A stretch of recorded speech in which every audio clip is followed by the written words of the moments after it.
नमस्कार मित्रों, मैं हूं डॉक्टर सुखीराम रावत और आप देख रहे हैं हमारे चैनल का वीडियो भाग 44। इसका टॉपिक है, इसका विषय है शक कौन थे, अर्थात ये लोग कहां से कहां गए। क्या ये मध्य एशिया से वापस आए भारत में, या भारत से ही मध्य एशिया में गए? इनके बारे में विद्वान जाटों से भी शकों का समीकरण करते। तो इन सभी बिंदुओं पर हम बात करते हैं। सबसे पहले हम ये देखते हैं कि क्या मध्य एशिया में आज कोई ऐसी जगह है जो शकों के साथ जिसका समीकरण किया जाता है। प्रसिद्ध विद्वान राहुल सांकृत्यायन ने आज जो कजाकिस्तान है उसको शकस्थान का शब्द माना है। इनके अनुसार शक वहां की भाषा में, यानी कजाकी भाषा में, तुर्की भाषा में कजाकिस्तान हो गया है। कजाक शब्द शकस्थान का ही बिगड़ा हुआ रूप है और वहां भाषा भेद से ये कजाकिस्तान कहलाया है। ये शक लोग शकद्वीप में, यानी शकों के कारण वो द्वीप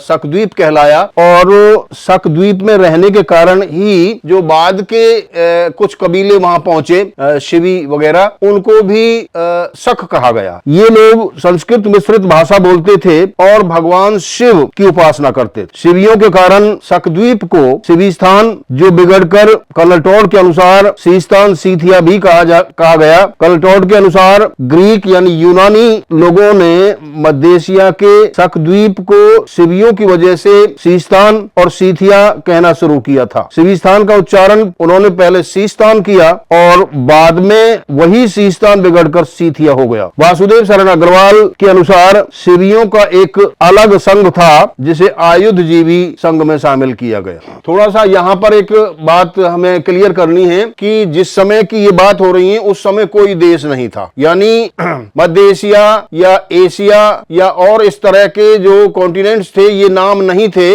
इसलिए लोगों का आना जाना इधर उधर होता रहता था बिना किसी हस्तक्षेप के। हरिवंश के अध्याय 10 के श्लोक 28 में ये उल्लिखित है कि इन शकों को, ये पहले भारत के ही रहने वाले थे, भारतवर्ष नाम तो था पहले, भारतवर्ष के थे, और यहाँ नरश्यंतः शका पुत्रा इनको कहा गया है, यानी वैवस्वत मनु के पुत्र नरश्यंत के पुत्र और वंशज, इनको शक कहा गया। ये ब्राह्मण शास्त्रकारों के जटिल धार्मिक कर्मकांड को न मानने के कारण उनके विरोधी हो गए, यानी शास्त्रों के शास्त्रकारों के विरोधी हो गए। अतः विष्णु पुराण और हरिवंश के अनुसार अपने कुल पुरोहित महर्षि वशिष्ठ के कहने पर सूर्यवंशी राजा सगर ने इन शकों का आधा सिर मुड़वाकर इन्हें जाति से निष्कासित कर दिया गया। मैं ये संदर्भ जो हरिवंश का है ये पढ़ देता हूँ। 1/14/16 ये जो इनके अनुच्छेद हैं, इनका अर्ध श्लोक इस प्रकार है, जहां शकों का वर्णन आया है। अर्धम शकानाम शीर्षो मुंडयित्वा व्यसर्जयत। दोबारा, अर्धम शकानाम शीर्षो मुंडयित्वा व्यसर्जयत, अर्थात शकों का आधा सिर मुंडवाकर इन्हें निष्कासित कर दिया गया। ये हरिवंश में ऐसा वर्णन आता है।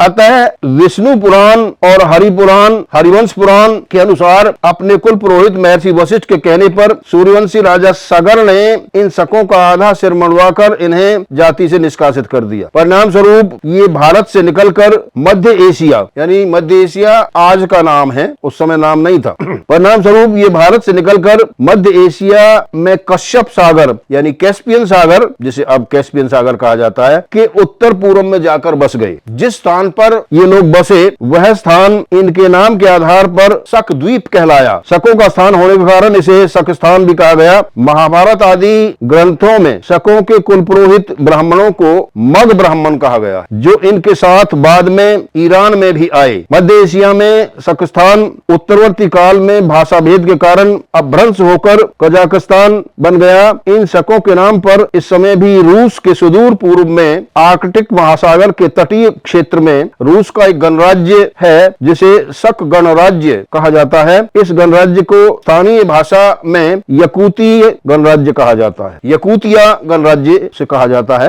कालांतर में मध्य एशिया के शक द्वीप में भारतीय उपमहाद्वीप से अन्य कबीलों और जातियों के लोग भी पहुंचे, जिनमें वैदिक अणु के आनव वंशज उसीनर और उसीनर के वंशज शिवी लोग प्रमुख थे। वहां इन लोगों को शक कहा गया क्योंकि ये शकस्थान में गए थे। शिवियों की वजह से कलटोड के अनुसार, कलटोड एक बहुत बड़े हिस्टोरियन हैं यूरोप के, उनके अनुसार मध्य एशिया के शक द्वीप यानी शकस्थान का नाम बिगड़कर सीस्तान और फिर सीथिया पड़ गया। शिवियों को महाभारत के द्रोण पर्व में शिवीर और सिनरह कहकर आनव उसीनर के वंशज बताया गया है। उसीनरों के विषय में आचार्य पाणिनि की अष्टाध्यायी में एक सूत्र है, विभाषा उसीनरेषु और कंथाच। इन सूत्रों से ज्ञात होता है कि उसीनर लोग नगरवाची कंथा शब्द के अंत में होने वाले शब्दों के आधार पर अपने नगरों का नामकरण करते थे। प्रसिद्ध पाणिनीय विद्वान वासुदेव शरण अग्रवाल के अनुसार कंथा शब्द शक भाषा का शब्द है। उसीनर लोग इसे कंथ बोलते थे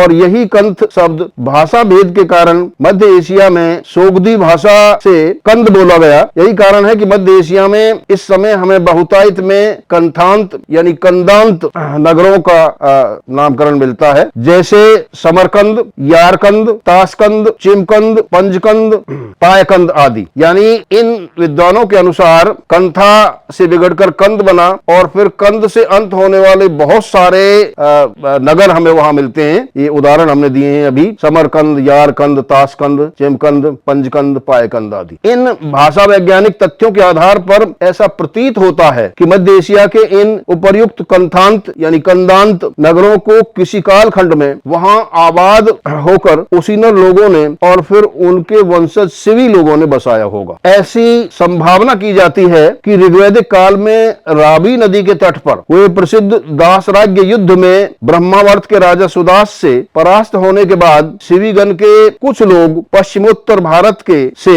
पलायन करके मध्य एशिया के शक द्वीप में पहुंचे होंगे। शक द्वीप में पहुंचने के बाद इन्हें भी वहां शक नाम से जाना गया होगा। वैदिक विद्वान सत्यकेतु विद्यालंकार ने पुराण ग्रंथों के आधार पर यह उल्लेख किया है कि अयोध्या के सूर्यवंशी प्रतापी सम्राट मानधाता ने अपनी दिग्विजय के दौरान राजा अनु के वंशज उसीनर और शिवी आदि लोगों को पराजित करके उन्हें पश्चिम और उत्तर दिशाओं की ओर धकेल दिया था। उसी दौरान इनमें से कुछ शिवी लोग अन्य लोगों के साथ मध्य एशिया के शक द्वीप में जाकर बस गए और शक कहलाए। सत्यकेतु विद्यालंकार ने ऐत्रेय ब्राह्मण का संदर्भ देकर यह भी बताया है कि उत्तर वैदिक काल में शिवीजन के राजा अमित्र तपन सुस्मिन का शासन उत्तर कुरु यानी वर्तमान रूस के साइबेरिया क्षेत्र पर था और उसने आत्मराती ज्ञानतपी नामक एक राजा को, जो उत्तर कुरु पर आक्रमण करने का प्रयत्न कर रहा था, परास्त किया था। यानी ऐसा वर्णन ऐत्रेय ब्राह्मण में मिलता है। इनके अलावा बौद्धों के शिवी जातक ग्रंथ से भी शिवियों के मध्य एशिया में पहुंचने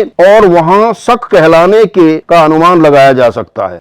इस प्रकार भिन्न भिन्न कालों में भारतीय उपमहाद्वीप से भिन्न भिन्न कबीलों और जातियों के लोग, खासकर शक और शिवी लोग मध्य एशिया के शक द्वीप में पहुंचे और वे सभी शक कहलाए। तदनंतर ईसा पूर्व दूसरी शताब्दी में कुषाणों द्वारा विस्थापित किए जाने पर शक लोग तदनंतर ईसा पूर्व दूसरी शताब्दी में कुषाणों द्वारा विस्थापित किए जाने पर शक लोग मध्य एशिया से वापस पूर्वी ईरान, पश्चिमी बलोचिस्तान तथा तक्षशिला आए। फिर ईसा पूर्व प्रथम शताब्दी में इन्होंने मथुरा पर आधिपत्य कर लिया तथा फिर ये गुजरात के सौराष्ट्र क्षेत्र तक पहुंच गई। ऐसा माना जाता है कि शक राष्ट्र से बिगड़कर ही सौराष्ट्र बना है। शकों के प्राचीन महत्व, योगदान और वर्चस्व को ध्यान में रखते हुए ही 78 ईस्वी में शुरू हुए इनके शक सम्मत को वर्तमान समय में भारत का राष्ट्रीय सम्मत माना गया है। नेपाल में भी शक सम्मत को माना जाता है। दक्षिण पूर्वी ईरान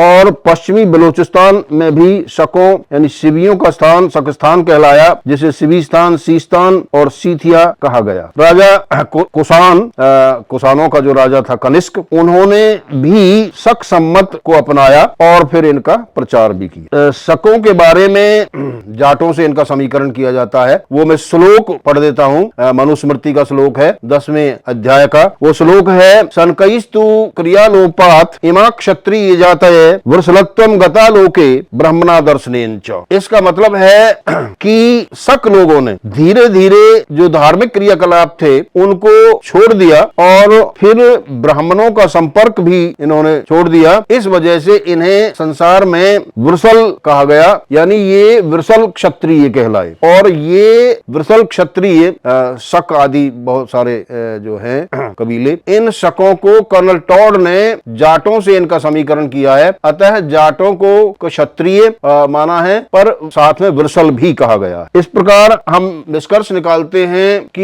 ये शक बेसिकली भारत से ही, खासकर उत्तरी भारत से गए हैं और ये एक ऐतिहासिक घटना थी। सगर, महाराजा सगर के टाइम में इनको बाहर निकाला गया धार्मिक क्रियाकलापों को न मानने के कारण, और फिर ये मध्य एशिया में रहे और मध्य एशिया से इन्होंने, हालांकि ये यूरोप में भी गए हैं, वो हम बाद में करेंगे डिस्कस, तो वहां से फिर ये वापस वाया ईरान, यानी ईरान होते हुए भारत में आक्रांताओं के रूप में आए। और हम ये देखें, हगान और हगामस दो कबीले मथुरा में आए थे और उनके अंतर्गत ये हगा चौधरी आज भी, वहां जो हगा जाट हैं वो आज भी हगान और हगामस कबीलों के नाम के आधार पर ही हगा चौधरीयों ने कहा जाता। तो इस प्रकार जाटों का यानी शकों के रूप में बहुत बड़ा योगदान है और इनको भारत के ही लोग हैं ये, और ये क्षत्रिय थे, चाहे विरसल ही सही, लेकिन भारत से ही बाहर गए। तो इस प्रकार आज का ये टॉपिक हमारा यहीं समाप्त होता है। मित्रों, ये यदि आपको अच्छा लगता है तो इसे सब्सक्राइब करिए, शेयर करिए और ज्यादा से ज्यादा इसका प्रचार प्रसार करिए। नमस्कार, धन्यवाद।